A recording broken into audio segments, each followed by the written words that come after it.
It seems like ever since Anthem came out back in February, there have been a lot of very heavy questions surrounding it. Why is this game so glitchy? How is it able to just be so big and so small at once? And what is with this very paper-thin story? How can a game actually be worked on for 6 years and still somehow seem rushed? Well, today we actually got some very concrete answers to all of this, and it is so insane that I kind of want to go through it. What's up, gamers? DreamcastGuy here, and I just got done reading the several thousand-word essay that was actually published over on Kotaku. This thing is insane. It actually compiles a bunch of different secret interviews that were done with 19 different people who worked on Anthem itself. And it looks like this game is just a giant mess from start to finish. Now, the biggest thing I want to talk about is the fact that apparently, originally, this was going to be a very, very different project. So if you've played Anthem, one of the big appeals to it apparently is the fact that we're on this alien planet. There's this mysterious force called the Anthem that is constantly summoning in different monsters, which means that we and some friends need to fly around and fight them in order to get better loot and basically just save the universe, right? Pretty standard. Well, apparently the original intention was actually not to have this be a looter shooter, but actually instead have it as more of a survival-focused game with a very sciencey focus to it. Something that sort of made it seem more flavored like the Discovery Channel instead of Destiny. Over and over again in several different of these interviews, the people talk about the fact that the thing that they were trying to focus on before Anthem was even called Anthem was the idea of you being out on this planet, completely lost, completely scared, and only able to survive for a series of minutes. Now, they actually talk about, like, just as a random example, they talk about basically going out into a volcanic region and having all this big fire and stuff and trying to basically see everything you can and fight mysterious giant creatures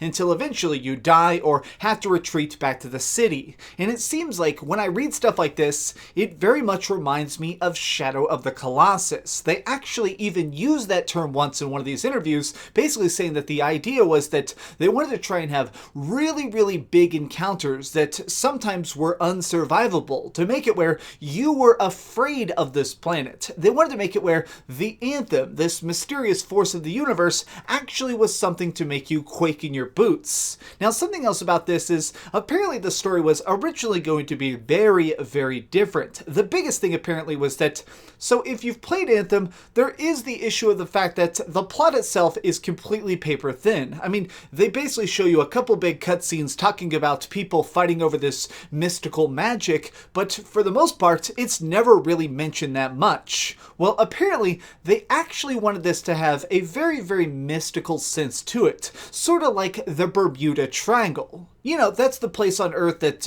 well, there's a lot of legends around people just randomly disappearing, or maybe a tiny black hole being there. So the idea was basically to have the planet of Anthem be this place that has some sort of weird magic gravity that would randomly show up and pull things to it.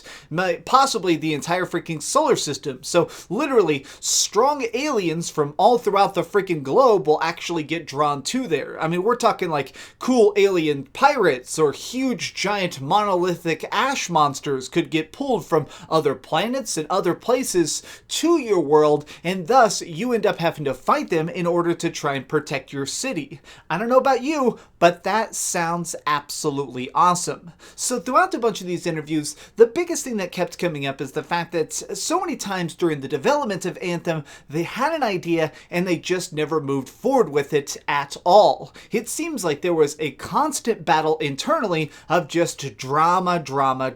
Trying to just get anything done was an arduous task. It sounds like even the questing system was not even started to really be fleshed out until 2018. They did not have a mission structure until about 16 months before release. Keep in mind, at that point, they'd already been working on the game for 5 years. But the big issue is, everybody kept trying to debate internally what kind of game this was supposed to be. What do we want the focus to be? Do we want this to be a looter shooter? Do we want this to be something that's going to be sort of like Dragon Quest in space, where we're going to try and make this more and more fantasy, but in the solar system? What exactly do we want to do with it? And because of this battle, they ended up doing nothing. Seriously, it sounds like the biggest issue of this game is that they just kept trying to figure things out, constantly decide new directions instead of picking one and moving forward with it. One of the craziest things that I read about in this article, which I will have linked down below, is the fact that at one point they're talking about the fact that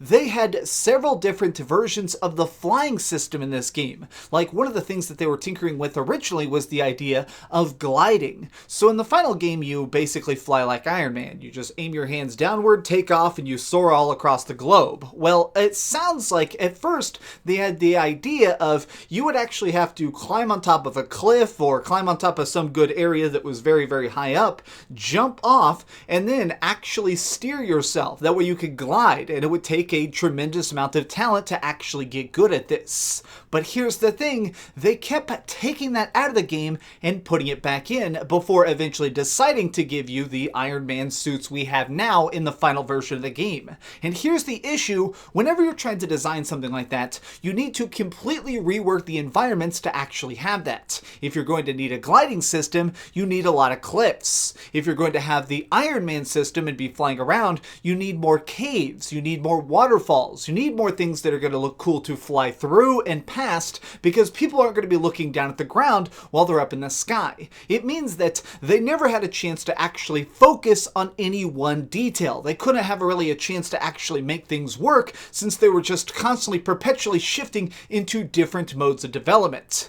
Now, one thing that ended up happening that is by far the saddest part of this story is that one of the people that was actually working on this project for a very long time was a extremely talented gentleman who's actually sort of a gameplay lead. His job was to basically work on all sorts of different games and make sure that they were fun. This gentleman's name was Corey Gaspar, and he's somebody who actually just did some of the major heavy lifting on the creative side for stuff like Dragon Age Origins. Things that are basically some extremely unique and extremely good games. Well, basically, Corey's job was to constantly make sure that everything had that necessary polish. You wanted to make sure that this would all fit together. Well, Corey actually passed away randomly. While they were working on this game, unfortunately Corey died, and when he did, nobody quite knew how to replace him. I mean, if somebody is an absolute genius, which it sounds like Corey was, nobody really knew how to step in there and try and fill his role. I mean, if somebody already has all the best ideas and all the great plans in his head, you're not going to really be able to try and follow in his footsteps. And so this very fundamentally hurt the team in a major way. Coupled with this was the big problem that as they were working on this, there were a lot of other games that started to basically do what Anthem was trying in a lot better style. So apparently, one of the big things that was not allowed to be talked about during the development of Anthem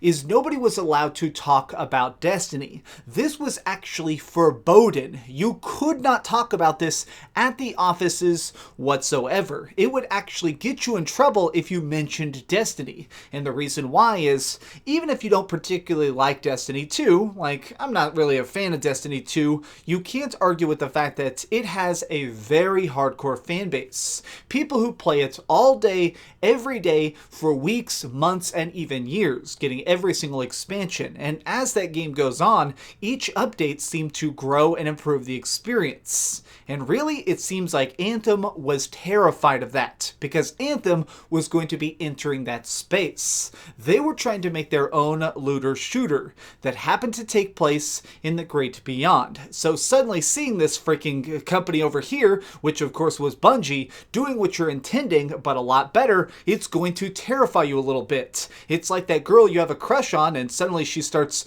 basically flirting with this dude who is way bigger, way buffer, and way hotter. Suddenly you're going to be like, I think I'm a little bit screwed. If there's really just one key issue that seemed to just continually compound this game though, and absolutely mess it up forever, is apparently the Frostbite engine. Now this is a toolkit that's basically been used for tons and tons of games, and I've actually heard that when you're working with the Frostbite engine, it is able to achieve some truly jaw-dropping graphics. I mean, we're talking stuff that is so photorealistic, it's difficult to realize that it isn't reality. But the downside is, Frostbite is apparently very, very complicated. It's basically like trying to do everything with chopsticks. You're going to be typing with chopsticks, turning off the light with chopsticks, brushing your teeth with chopsticks. It is very, very multifaceted, and so because of it, a lot of the developers said that they spent a huge chunk of every project just fighting with the tool set. They said that this is part of the reason that there were lots and lots of tiny glitches in the final game that nobody could have predicted. Like, one of the weird issues is the fact that a lot of the characters look cool and have very good voice acting, but they'll actually talk about each other while they're in the room. I mean, it'll basically be like me standing there and another character walks up and it's like, man, DreamcastGuy is such a jerk. I don't know why I keep subscribing to him, but I'm gonna like all of his videos anyways because I actually respect him. Or something like that. You'd be like, why is that character talking like that when DreamcastGuy is right here? Well, apparently, a big part of it is just because they could not properly QA test. They couldn't find all of these errors because they were constantly working on 80 billion things at once to just try and get it shipped and out the door on time. It sounds like internally, this game was rushed, but not by Electronic Arts, by Bioware themselves. It sounds like at the very last minute they even brought in a new product lead to basically just force it out the door. They needed this released. They needed it launched. They needed to try and figure out how they could even get it launched and out there in order to patch and improve it. They didn't think it was going to be this bad, but the whole time they were working on it, people knew that there were so many issues that it was going to take a long time to even attempt to try and repair what this game was becoming. They knew that this game was bad. They knew that it was going to cause some backlash, but I don't think that even they could have predicted that things would go this catastrophically.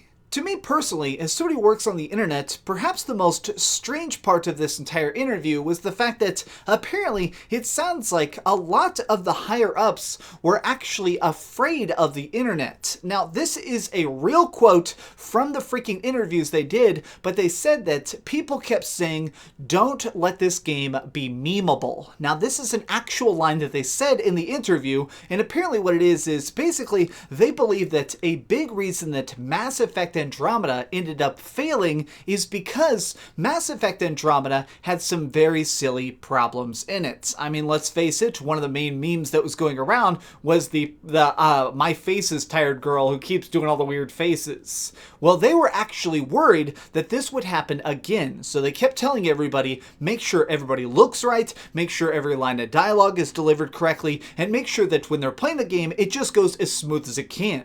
Now, this seems a little bit funny because obviously the big reason that Mass Effect Andromeda failed was just because it wasn't a great game. After following up something as spectacular as the Mass Effect trilogy, it's hard to just have an average space shooter in that. So it's funny that the people over at Bioware became so obsessed with memes instead of actual polish. They didn't know how to make the game bigger and better and fun. I guess what's really the most interesting aspect of all of this, just stepping back and looking at this crazy article as a whole, is the fact that it sounds like BioWare themselves just didn't know what they wanted this game to be, even deep into development. They were people who were so freaking mixed on what they wanted this to be, either a space exploration game, or a survival game, or a project that was actually going to make you afraid of the great unknown. And so because of it, they tried to do everything and failed at everything. Now, I am going to link this down below. I really encourage you to read it if you have an hour to actually digest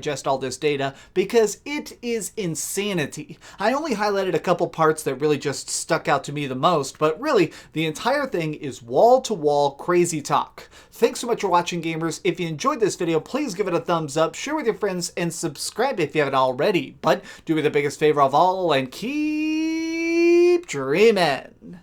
Oh my god, there was so much extra stuff in here. It was just so hard not to go into. I mean, they messed this game up. I don't care. People get mad at me for talking bad about Anthem, but come on. We wanted that game to be great, and it just was not. Thanks so much for watching that video. If you want to see something else, you can always click this link to see what I put up last, or, subscribe and see what's coming up next. Also, I promise that whatever I do, it'll try not to suck.